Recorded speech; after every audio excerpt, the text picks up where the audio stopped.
I don't know if any of you know who this guy is. This book is got to be 20 years old. 21 years old, maybe 20, 21 years old.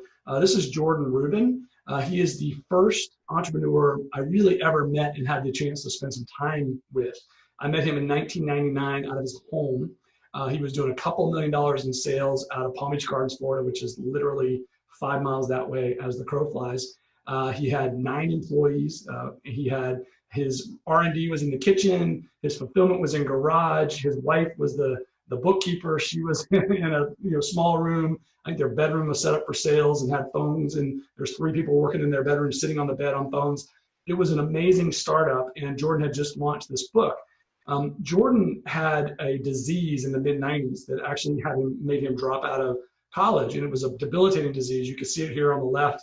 At age 18, dropped out of college, moved to California to try to figure out how to fix this disease. Doctors couldn't do anything with him. Had a lot to do with Crohn's disease, what we now know as Crohn's. It was very early back then.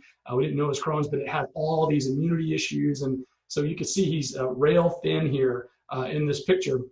He actually worked with some folks out in California that introduced him to some substances and some techniques, which he later put in this book, Patient Heal Thyself, and then launched the company out of. So he launched this company in 98, 99, somewhere in there. I met him really early. He was already doing $2 million.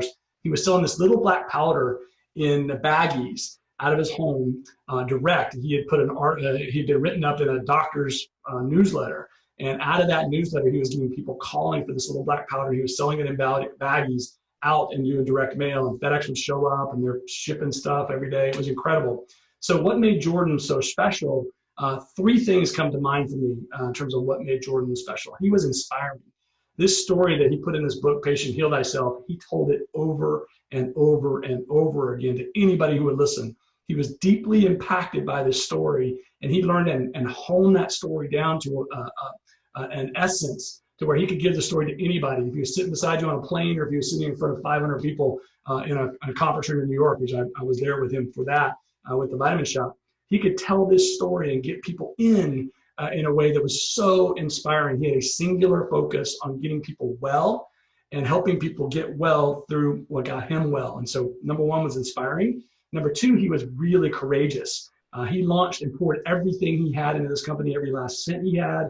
He invented a whole category of product called probiotics. I didn't know what a probiotic was back then, but this little black baggie was actually filled with a shelf-stable probiotic. And he's credited actually with really driving the growth of probiotics through his courage and through telling his story and really putting it out there with people. And he was courageous in a lot of other ways, which we'll talk about. But number 1, inspiring. Number 2, courageous. And number 3, he was really smart. So one of the reasons he was smart was he understood what he was good at and what he wasn't so good at. And so 3 years later, after I helped him in 1999 with a friend and I helped him build a 3-year business plan, he called me up in, I think it was March of 2003. And he said, we hit the plan, Robert. Now what do we do? And the plan back then was to grow to $15 million in sales in 3 years. And he nailed it. He hit 15 million from 1999 to 2003. He hired me in 2003. This is me in the middle, baby face. I think I was probably 34. I think he was probably 26 or 27. There's Jordan. There's me. And this was our executive team. I came on in 2003. There was 50 employees. I was the 50th employee hired. And we created another 3-year plan. And that three-year plan helped us launch up to 60 million. So we went from, I helped him with the plan in 99. He did all the work from 99 to 2003, growing it to 15 million. And then from 2003 to 2006, we grew to 60 million. I ended up as number 14 on the Inc. list of fastest growing companies the year after that. And so couldn't be more proud. But it's one of those things where looking back on it, the biggest thing I learned from Jordan was those 3 things, right? Inspiring, courage, and smart, being really smart. And he recognized some of the gifts he didn't have, I had, and vice versa. And we were able to partner together, and I was able to complement him to build a really great team, which I would say was smart. Now, Jordan has gone on to great things. He's now a co-founder with Ancient Nutrition with Dr. Axe. He's known in the industry as a real pioneer. And I would say a lot of it had to do with his story, inspiring, his courage, and we're going to talk a little bit about that today. He also pushed really hard for a very change the world mission. Empowering extraordinary health was the mission we all developed together. He lived it every day. I ended up living it every day. And all 220 of our eventual employees ended up living it every single day. The mission was paramount. Everything started with empowering extraordinary health. We're going to talk a lot more about this next week. He had an incredible vision, a vision for a big company that could help lots and lots of people. The company actually went on to sell to Nestle as a part of Atrium for $2.6 billion. So to say that his vision is now helping millions of people around the globe would be an understatement. So he had an incredible vision where he wanted to push it. He knew what he was trying to accomplish personally for himself and for the company. And I could go into a lot of detail around what he did personally, but he had this huge vision for the company, and he brought all of us with him, and we were able to enable him through that. He knew his own strengths and weaknesses.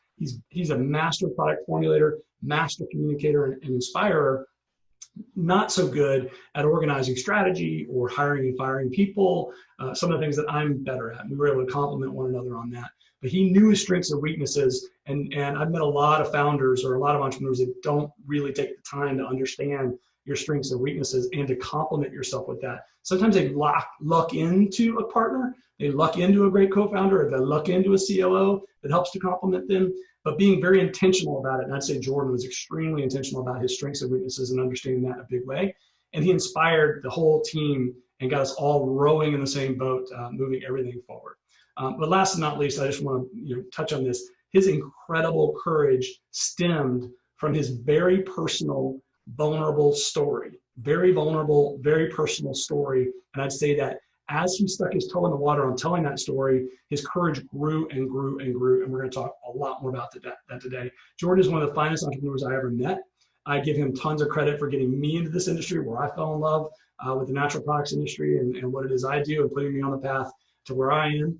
But his story is really inspiring to me, and hopefully it inspired you as well. So let's jump in a little bit deeper. I've heard this term all the time. Entrepreneurs are fearless. Entrepreneurs are fearless. And I agree. All the entrepreneurs I've met have been fearless in some way. A lot of times they also often risk all their money financially. Sometimes they risk everything they have financially. They're not afraid to fail multiple times. I know everybody on this call is okay and adept at failing. No problem. Fail, fail, fail, fail, fail. And I know many of your stories. And I think that most entrepreneurs I've met are fearless as it relates to failure. And they're bold in their approaches, typically bold in their approaches to marketing, product development, putting it out there and being very, very bold. But, and here's a but on entrepreneurs are fearless, I'm not sure I'm seeing that many Jordans anymore.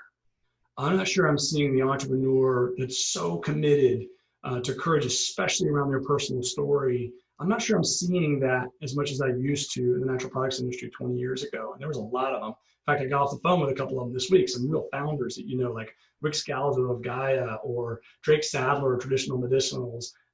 Some amazing entrepreneurs in our space who were just really bold with what they were doing in their story and really committed to something bigger than themselves. And I'm calling that the SquareSpace-ification of entrepreneurship. And I credit Emily Cantor for, I was calling it SquareSpaceization. And she said, well, what about SquareSpace-ification? And it's a lot easier to say, it's still a mouthful. But I'm not sure entrepreneurs are as fearless as they used to be, primarily because of the SquareSpace-ification of entrepreneurship. And what do I mean by that? Every Squarespace product site you see is rote. It is absolutely the same template you see over and over and over. There's a product shot. There's a reason to believe. There's a buy now button. There's credibility, typically like where you've read about our it's like the little shadow logos of all the newspapers that have mentioned it or magazines. Then there's the retailer shop with the same logos around it. So if you think about a lot of the templated websites you see, and I see a ton of brand sites as I've sifted through 70 some odd decks over the last 9 months, they all look kind of the same. They all look kind of the same. And this goes hand in hand with cap tables and all the tools you can get online now. You can read anything. You can Google or go to Medium on anything that you need to build your business. It's all kind of right there. We've made it easy to be an entrepreneur. And that's a great thing because it's creating innovation, but it's also kind of dumbing everything down. The good thing about this is the Squarespace-ification allows companies like yours to stand out above the rest. Just like Kat's example today and Brandon's example earlier, being able to stand out above the rest is crucial to your survival and the reason I'm here to support you. What's also really frustrating about all these websites that I see is the About Us page is typically buried. And of course, all the titles across the web are all the same. There's always About Us or an Our Story. But a lot of times you have to scroll down a little bit in the About Us or in the story to get to the real reason why the company was founded, or to get to the real reason behind the entrepreneur. And that frustrates me. I think there's an opportunity to bring that up front. And we'll talk more about this in terms of really putting that out front. I think that connects more with a consumer in particular, and also an investor like me. So is there a fear of being yourself? Is the question. Is there a fear that's been created around being yourself out there as an entrepreneur? It's really easy. I'm not saying this is what you're doing, but it's really easy to kind of stand behind the company and let the brand do the talking, which is what most companies do in the SquareSpace-ification of the world. They let the brand do the talking. But what if you get out front and you become the superpower? You become the story, right? It reminds me of the movie The Incredibles. I don't know if you ever saw The Incredibles 1. Great movie. If you've got kids, you've probably seen it. But the superheroes were driven into the darkness and weren't allowed to express their superpower in a way that could really help the world. And this reminds me of the situation we're in right now with a lot of entrepreneurs, a lot of entrepreneur-driven companies. It feels like the real superpower behind the companies are driven into the darkness because of all this Squarespace. This is how you do it. Squarespace tells you how to do it. Google tells you how to do it. Medium tells you how to do it. An expert tells you how to do it. And you just allow the brand to come forward. And I would say there's a real opportunity of that. I think there's a bit of a fear of leading with your story. Vulnerability can be hard. There's feedback loops, which we've talked about, that says, here's how you do it, here's how you do it. And there's also a real opportunity to keep things simple and not make it so complex, which can also put the founder in the back.